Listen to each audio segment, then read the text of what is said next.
ಅಕಸ್ಮಾತ್ ತಿಂದಿರ್ಬೇಕಪ್ಪ ಕೆಟ್ಟಿ ಹೊಡಿತೀರಿ ಈಟ ಇತ್ತು ಬೆಣ್ಣೆ ನೀವು ತೊಗೊಂಡಿರಿ ಅಂತಿಕೊಂಡು. ಹೌದಾ?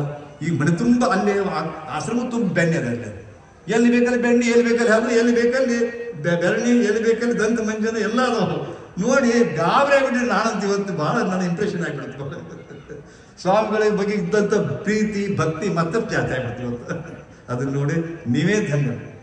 ಇದನ್ನ ನೀವು ಯಶಸ್ವಿಯಾಗಿ ಮುನ್ನಡೆಸ್ಕೊಂಡು ಹೋಗ್ಲಿ ಅಂತ ಹೇಳ್ತಾ ಆತ್ಮೀಯರೇ, ಇವತ್ತು ನೀವು ಭಾಳ ಪುಣ್ಯವಂತರಿದ್ದೀರಿ. ಈ ಮಠದ ಪರಿಸರದೊಳಗೆ ಇವತ್ತು ಮಠಗಳ ಸಹಿತ ಆರ್ಟಿಫಿಷಿಯಲ್ ಆಗತ್ತೆ ಪ್ರತಿಯೊಂದು.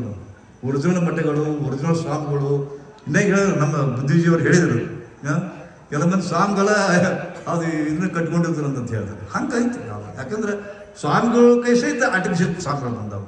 ಈಗ ಏನು ಮಾತಾಡೋಂಗಿಲ್ಲ ಅದನ್ನು ಹೇಳ್ಬೇಕಂತಂದ್ರೆ ಅದಕ್ಕೆ ಅದು ಮತ್ತೆ ಅಭಾಸ ಆಗುತ್ತೆ. ಮತ್ತೇನು ಹೆಚ್ಚಿಗೆ ಹೇಳಕ್ಕೆ ಹೋದ್ರಪ್ಪ ಅಂದ್ರೆ ಅತ್ಯಂತ ಆತ್ಮೀಯರಾದಂಥ ಶ್ರೀ ಪೀಠಾಧಿಪತಿಗಳು ನಮ್ಮನ್ನ ಇಲ್ಲೇ ಕರೆಸ್ಕೊಂಡು ಅದು ಒಂದು ನಿಮಿತ್ತ. ಅದು ನನ್ನ ಮೊಮ್ಮಗ 2 ಕೋಟಿ ಜನ ಅಂದರೆ 1.92 ಅಭ್ಯರ್ಥಿ ಒಳಗೆ 100 ಮಂದಿ ಆರಿಸಿದ್ರು. 100 ಮಂದಿ ಒಳಗೆ ಚಿತ್ರಕಲಾದೊಳಗೆ 5 ಮಂದಿ ಆರಿಸ್ಯಾರ.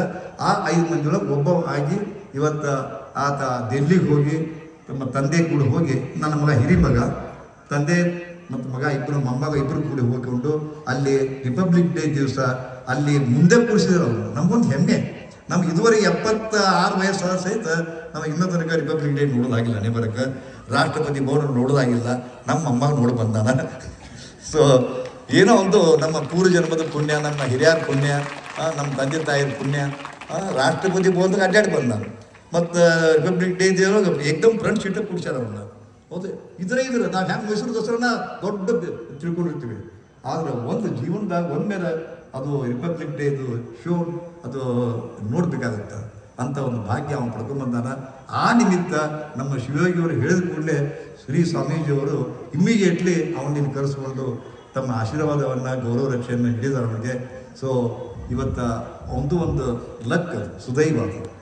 ಶ್ರೀ ಸನ್ನಿಧಿಯವರಿಂದ ಇಬ್ಬರು ಸನ್ನಿಧಿಯವರ ಮೂಲಕ ಅವ್ರು ತೊಗೊಂಡಿದ್ದಕ್ಕೆ ಸೊ ಅವ್ರ ಪ್ರೀತಿಯಿಂದ ಕರೆದು ನಮ್ಮ ಮೇಲೆ ಅವ್ರದ್ದು ವಿಶೇಷವಾದ ಪ್ರೀತಿ ಸ್ವಾಮೀಜಿಯವರು.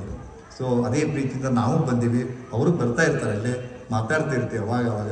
ಸೊ ಕರೆಸಿ ನಿಮ್ಮ ಮುಂದೆ ಒಂದು ನಿಲ್ಲಿಸಿ ಏನೋ ನಾನು ಒಂದು ಉಪನ್ಯಾಸ ಅಂದರೆ ಯಾವುದೋ ಯೋಗದ ಬಗೆಗೆ ಆಧ್ಯಾತ್ಮಿಕ ಕುರಿತು ಮಾತಾಡ್ಬೋದಿತ್ತು. ಆದರೆ ಸಮಯ ಇದಲ್ಲ ಆ್ಯಕ್ಚುಲಿ.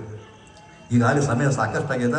ಮುಂದೆ ನನಗೇನು ಇನ್ನೂ ಪರಮಾಶ್ಚರ್ಯ ಏನಪ್ಪ ಅಂತಂದ್ರೆ ಇವತ್ತಿನ ಕಾಲದೊಳಗೆ ಯಾರು ಇಲ್ಲ.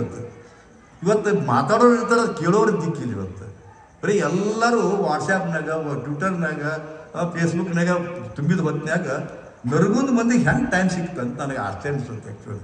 ಇದು ಜಗತ್ತಿನ 8ನೇ ಇದು ಏನಪ್ಪ ಅಂತಂದ್ರೆ ಅದ್ಭುತ ಇದು ಆ್ಯಕ್ಚುಲಿ. ಇಷ್ಟು ಮಂದಿ ಕೂಡಿರಲ್ಲ, ಇದು ದೊಡ್ಡ ಅದ್ಭುತ.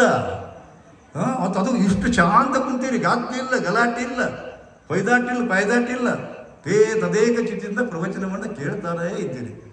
ಇವತ್ತು ಹೆಂಗೆ ನಮ್ಮ ಬದುಕಾಗೈತಪ್ಪ ಅಂತಂದ್ರೆ ಮಣಿ ಅದು ಛಿದ್ರ ಆಗ್ಯಾಗತ್ತೆ. ಮತ್ತು ಒಂದು ಕಾಲು ಇರ್ತೀರಿ, ಮದುವೆ ಆತಪ್ಪ ಅಂತ ಎಷ್ಟು ಮಂದಿ ಬರೋರು, 4-5 ದಿವಸ ಮನ್ಯಾಗ. ಮತ್ತು ಒಂದ ಕೋಲ್ಯಾಗ 20 ಮಂದಿ ಮಕ್ಕೊಂತಿರ್ಬೋದು, ಕೂಡ ಅಷ್ಟೇ ಸಾಕು ಮಕ್ಕೊಂಡ್ಬಿಡ್ತು. ಈಗ ಎಂಥ ಕಾಲ ಚೇಂಜ್ ಆಗೈತಪ್ಪ ಅಂದ್ರೆ 20 ಮಂದಿ ಅಲ್ಲ, ಒಂದು ಮಣಿ ಅಂತ 2 ಬೆಡ್ರೂಮ್ ಇರ್ತಾವೆ, ಮುಂದೆ ಮುಗಿಯುತ್ತೆ. ಮತ್ತೆ ಯಾರು ಬರ್ತಾರಪ್ಪ ಅಂದ್ರೆ ಹೋಟೆಲ್ ಬುಕ್ ಮಾಡ್ತಾರೆ.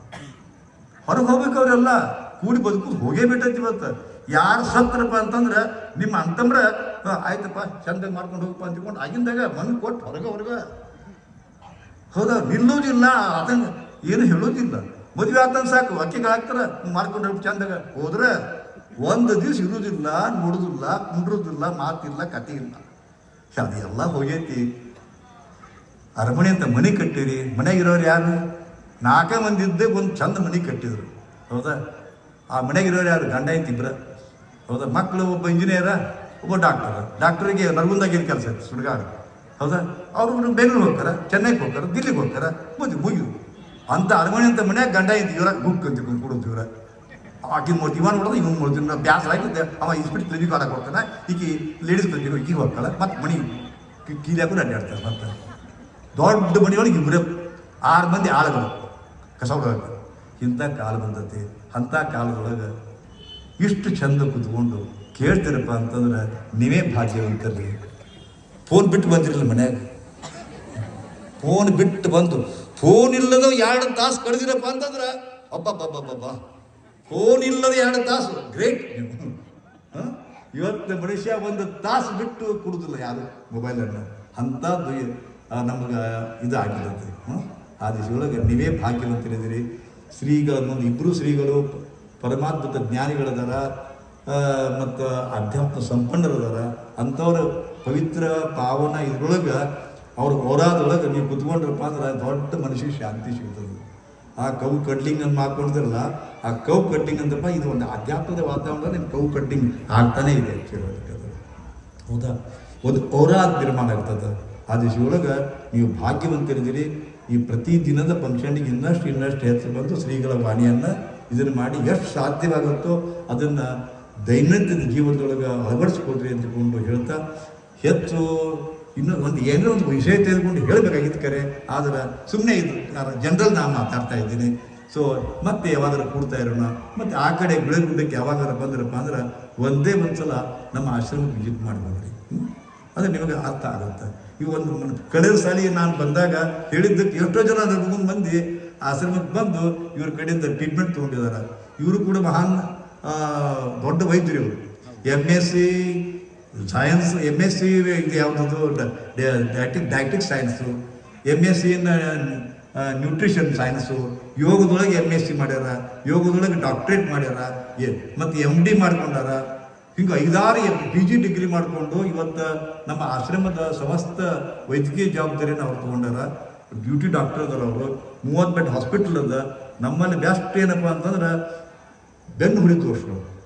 ಇವತ್ತು ಎಲ್ಲರೂ ಕುಂತು ಸಾಕಾಗೈತಿ, ನಿಂತು ಸಾಕಾಗೈತಿ. ಎಲ್ಲರೂ ನಿಂತು ಅಡಿಗೆ ಮಾಡ್ತಿರಲ್ಲ, ಗ್ಯಾರಂಟಿ ಬರ್ತಾರೆ ನಿಮ್ಗೆ ಜಡ್.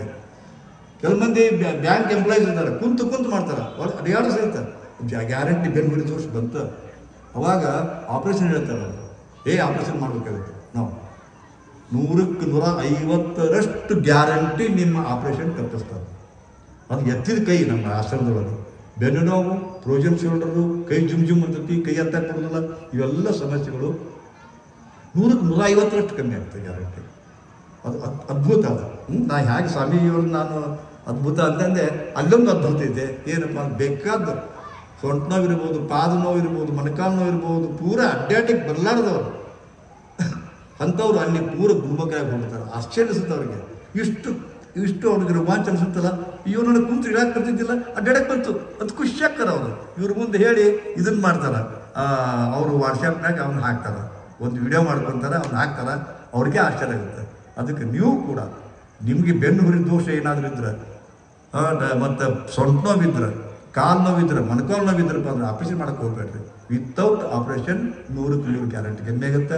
ಒಂದು ಮಾತನ್ನು ಹೇಳಿ ಈಗ ಹೇಳಬಾರ್ದಕ್ಕೆ ಆದಾಗಿ ಸಹಿತ ಹೇಳಬೇಕಾಗುತ್ತೆ, ಒಂದು ಇನ್ಫಾರ್ಮೇಷನ್ ಕೊಡಬೇಕಾಗುತ್ತೆ. ಈ ದಿವಸದೊಳಗೆ ನಿಮ್ಮೆಲ್ಲರಿಗೂ ಒಳ್ಳೆಯದಾಗಲಿ. ಶ್ರೀ ಸ್ವಾಮೀಜಿಯವರಿಗೆ ಇಬ್ಬರಿಗೂ, ಉಭಯ ಸ್ವಾಮಿಗಳಿಗೆ ನನ್ನ ಶಿರಸಾಷ್ಟಾಂಗ ನಮಸ್ಕಾರ ಹೇಳ್ತಾ 2 ಮಾತು ಮುಗಿಸ್ತೀನಿ. ಶ್ರೀ